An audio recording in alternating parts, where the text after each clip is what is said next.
Housing repossessions to surge. Let's have a look. Hello everyone, Florian here, and welcome to another episode of HeiseSays. Grab your stein of coffee, and I want to talk about this article which is highlighting the fact that housing repossessions are predicted to surge, or property repossessions increase significantly as interest rates rise. Now, for those of you playing at home, you can see here the cash rate has skyrocketed.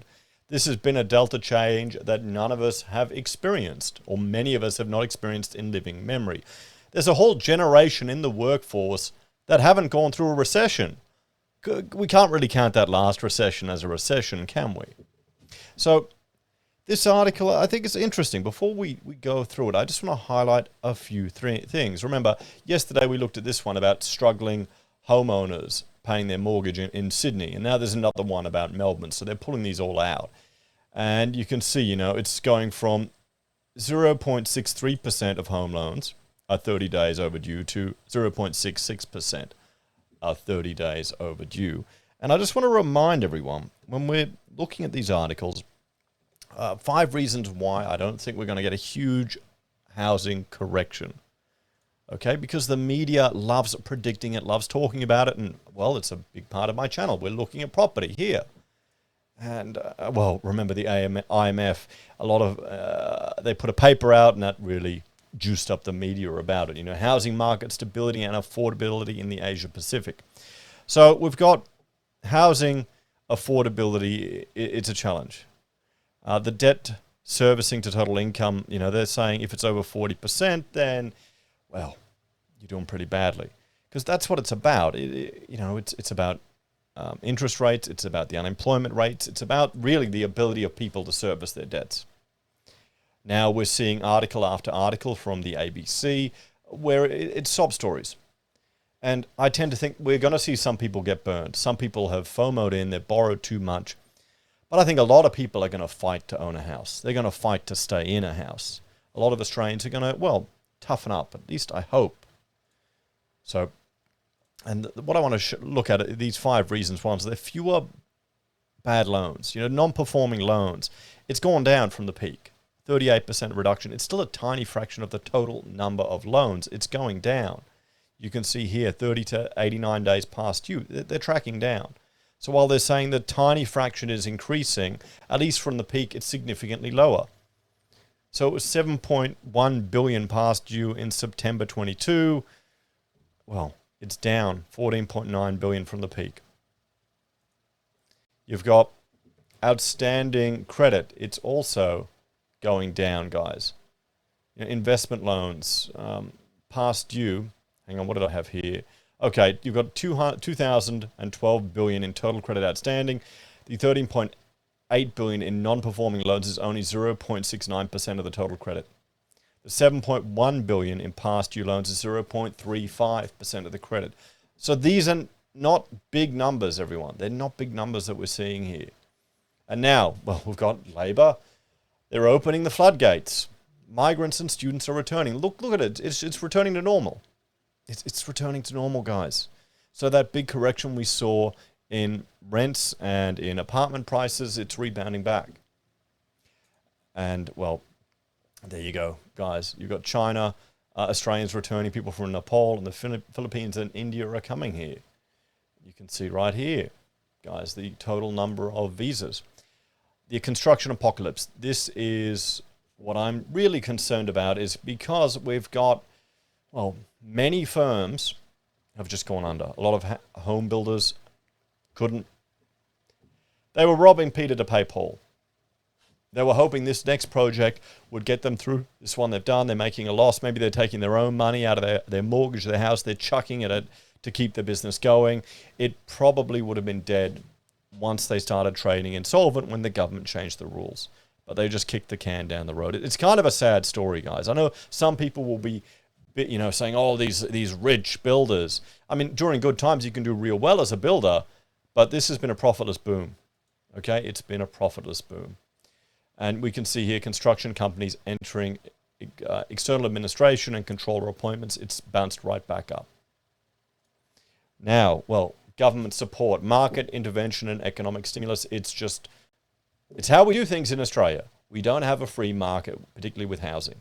You can see here the RBA cash rate, 0.1%. We'll be telling our grandkids of when it went from 0.1% to 4.5% maybe. That might be the story we're telling them. That's a drastic change. You've got, well, 3% used to be emergency. I remember reading papers and documents where that was the case. Home builder juiced up the housing market and caused damage that we're seeing now in the construction apocalypse. You've got the 5 and 2% government loan guarantees. Okay, so why I'm showing you all of this is there's an ample precedent of government intervention using the housing market to stimulate the economy and for them to prop up the sector. So I would make the argument that there's a significant chance of that happening again. You've got negative gearing and super withdrawals as well. I mean, it's just part of our culture. They kept the zombie companies alive. This is where they changed the rules. Now, this one really scared me more than anything else, that they'll just change the rules like that. Probably because I've dealt with, business to business. I've dealt with dodgy bastards that wouldn't pay me. You don't want to work for people that are, well, the zombie companies. Oh, and this is JobKeeper and, well, reduced housing supply. You've got the not in my backyard crowd. You've got the local councils. All of these things are going to put additional support on housing. And then finally, where 50% of Australians live. Okay, you've got Brisbane, the best city, I would argue, but I'm really biased, Sydney and Melbourne. This is where this chart shows you where, or this map shows you where 50% of Australians live. It's where they want to live. It's where people who migrate to Australia want to live. When my father migrated to Australia, he went to Melbourne. His cousin settled in Adelaide, got off the boat, got a job at the Holden factory, worked there for most of his life. Times have changed a little bit now, but all of these things are providing support to the housing sector. Guys, all of these things are providing support. Plus, we have legislative changes that are also going to drive up the costs. So we have to keep all of this in mind. If we're seeing a significant increase in property repossessions, we're coming off hardly anything. So we've got to keep that in mind. But I mean, for those people that are going through it, it's going to be painful. Supreme Court judge predicts property repossessions to increase significantly as interest rates rise. A top New South Wales judge is bracing for courtrooms in the Supreme Court to be clogged with home repossession cases as interest rates rise and homeowners fall behind repayments. I was talking to a mortgage broker and he was going, the banks don't want to repossess houses. They really don't want to do it because it's a huge pain in the ass.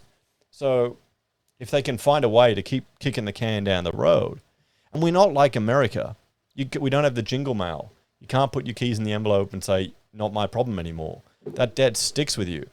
Even if you pay for lender's mortgage insurance for the bank, they'll be fine, but then the mortgage insurer could sue you if the property sale still isn't what they're owed. It's bullshit, really. It really is. Anyway, but we have to implement all of these for people's safety. A top New South Wales judge is bracing for courtrooms in the Supreme Court to be clogged with home repossession cases as interest rates rise and homeowners fall behind repayments. On Wednesday night, New South Wales Chief Justice Andrew Bell issued the sobering warning in a grim sign of what's to come for cash-strapped Aussies stuck in mortgage prisons. Now, the whole mortgage prisons is where you're in negative equity and you can't refinance, you can't get away from your bank. The horror scenario is someone that got in under one of those 2% government home loan guarantees and can't make their repayments because, 2% is the deposit, okay? A 2% deposit, it's all they needed, not much. They got in on that and they can't meet their repayments. Or maybe they locked in at a low rate, 1.99, and then they're going to hit a 60% increase in their repayments once the variable period disappears. Now, there's only about 10,000 people that have gotten that. So fortunately, as frustrating as our government is here in Australia, a lot of it is just bullshit. They'll just spin. They'll spin 1,000 people or 10,000 people over a year as a big, great achievement because the federal government, you've got the federal, the state, and the local councils all like fighting with each other to make housing housing more affordable, which is just going to cause more problems. So what can the federal government do? They can't really force the local councils to make drastic changes. That would really that would be a complicated process. It's much easier to just chuck money at it. So they'll go, oh, we'll set up this scheme for 10,000 people. It's a great soundbite. We're doing something for housing affordability. So you might have 10,000 people. It wouldn't be all of them, but some of them will get screwed over by this, where rates are going up. We've seen the articles of single mothers, because that was the 2% was for single parents. Single mothers or single fathers who just can't make the repayments because they got in on these insane rates. Now, the question we should be asking, should our government be getting embroiled in these situations? Because we're all taking the financial risk, all of the taxpayers, and putting people through such a stressful situation.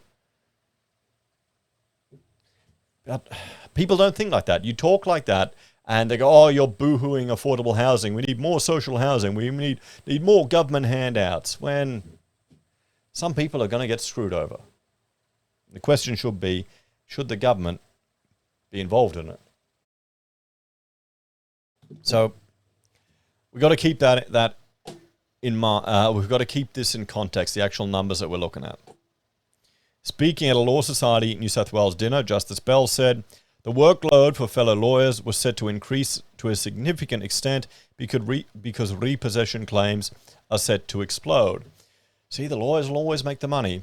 You know, I wonder, honestly, I was talking to my brother-in-law the other day. He's gone like full on this chat AI thing, chat GPT. He's been using it. He loves it. I wonder how much it's going to replace legal work. You know, a lot of I paid lawyers to do research to investigate legislation for mining and modular projects we do. That could now all be done through a chatbot. That could save me thousands of dollars. I can get all the research. Anyway, we unfortunately anticipate a very significant growth of work in the professions list this year, with the likely continued rise in interest rates, likely to be productive of extreme mortgage stress, he said, per the Australian Financial Review.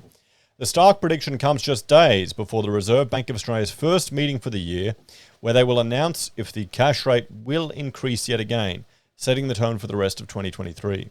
Currently, the cash rate sits at 3.1%, a significant leap from its pandemic lows of just 0.1%. The question should really be if that was warranted. The question should really be if they should have done the lockdowns. And we're dealing now with the economic consequences and the fallout for that, because epidemiologists argued against it. We've looked at that on this video here, or on this channel. But it's too late now. We just have to learn the lessons and realize how damaging these interventions into our economy have been.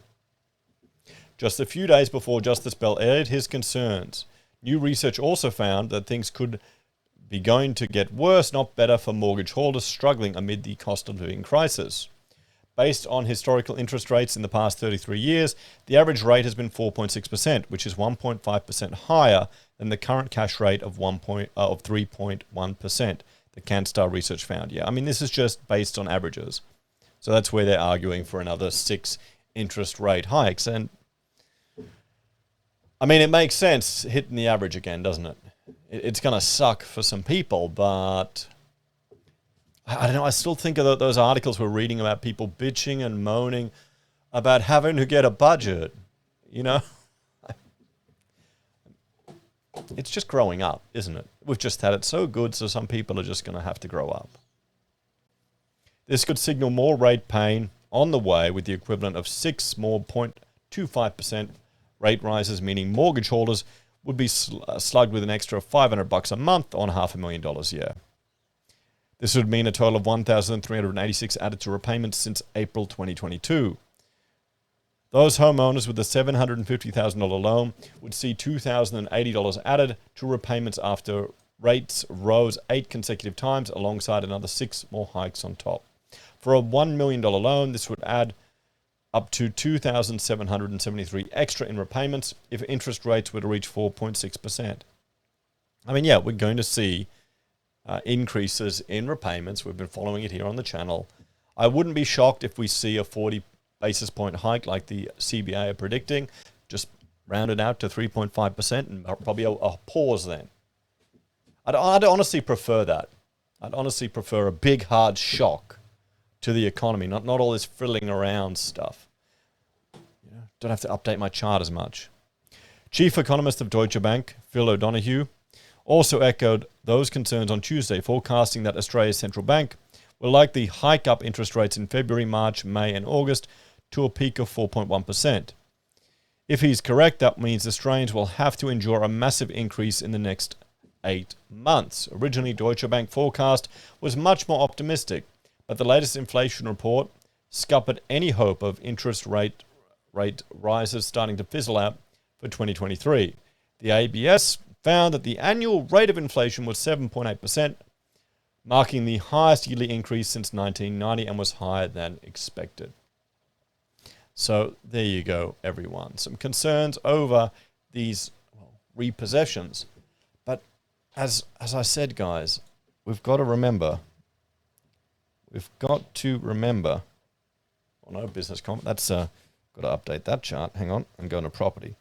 We've got to remember the housing. Well, the amount of businesses, the amount of non-performing loans, it's still very low. Okay? As a percentage of all credit, it's very low. It's going down. So if we see an increase, is this just going to be a return to normal? So let's have a talk. So is this a calamitous concern that we should be worried about? Do we have to look out for the poor lawyers that are going to have to work extra? I think the banks will try to avoid repossessing houses because it's a pain in the ass. There's a lot of cost involved, and often it's bad publicity too. I think there are going to be some people that are burned. Some people really can't afford the houses that they've got. I think we're going to have to really ask some serious questions about the government intervention into these markets, encouraging people to buy. I mean, this is the problem. You can't blame anyone for wanting to be a homeowner. There's stability there. There's certainty there. You've got a roof over your head. And it's the Australian dream. It's also part of our culture. Every TV show is about it. We're reading articles every other day about how a Macca's worker has, acquired a portfolio of significant properties. It's the Australian way. It really is. But should the government be enticing people with such low deposit requirements to get into housing, particularly when we had insanely artificially low rates? Because they literally are just using people to stimulate the economy. That's what they want to do. So rather than, I would argue, increasing supply, making it easier for developers to build, make it easier for people to build, they're making it harder. You've got, not in my backyard crowd, limiting development, fighting densification. You've got the same people who are arguing for massive interventions in the economy for our energy production that will also argue against higher density development in inner cities, which are a fantastic thing for the environment because you've got less carbon load, you've got less travel requirements, the whole 15-minute city thing. Guys, this isn't some nefarious plan to limit your movement. It's 70s bloody town planning. This is old town planning to try and, have a more convenient city. That's what it is. More efficient designs. Transport-orientated developments so you can live above train stations or within walking distance to it, so you don't need a car every day of the week. Maybe just on the weekend. Maybe you just hire one for when you're going away on a trip out in the country. But you got the not in my backyard crowd. They want their shitty old heritage listed shitbox 100-year-old workers cottage. Oh no, we've got to preserve that, or some brutalist bloody architectural monstrosity of a car park. Oh, we've got to preserve that. We've got to pretend this disgusting concrete box is some piece of wank architecture. I mean, you look at some of the stuff, okay? It's shit. It really is, okay? And you so much of it is just wank when they talk it up. Okay, I mean, sure, it may be innovative. It may be the first pre-stressed building in the city. There may be some history to it, but we got to move on. You got to demolish the piece of crap, build a more efficient, more modern design, to get more people living there. More people living in the city closer, the less issues you have with transportation. You get more efficiencies. Maybe you also get cheaper, more affordable housing where people want to live. But so, guys, there we go. A potential surge in housing repossession. Some concerns from judges or from a judge that the lawyers and the profession will be hit with a lot more work. We'll have to see if it manifests, everyone, because we're not starting to see the signs of it quite yet. It'll have to play out this year. I think keep an eye on the Reserve Bank, see how high they lift rates, and see how, well, let's keep an eye on discretionary spending and consumer confidence. If Aussies start tightening their belt, hey, it might not be that bad. Anyway, guys, thanks for watching. Check out my other channels, Heise BIM and Heise Does, for other content I create. And if you're a fan and want to support us, you can on YouTube or Patreon, using our referral links, buying our pocket squares, or calling us if you need an architect. Take care, everyone. Have a great weekend. And I will see you in the next episode of HeiseSays. Bye for now.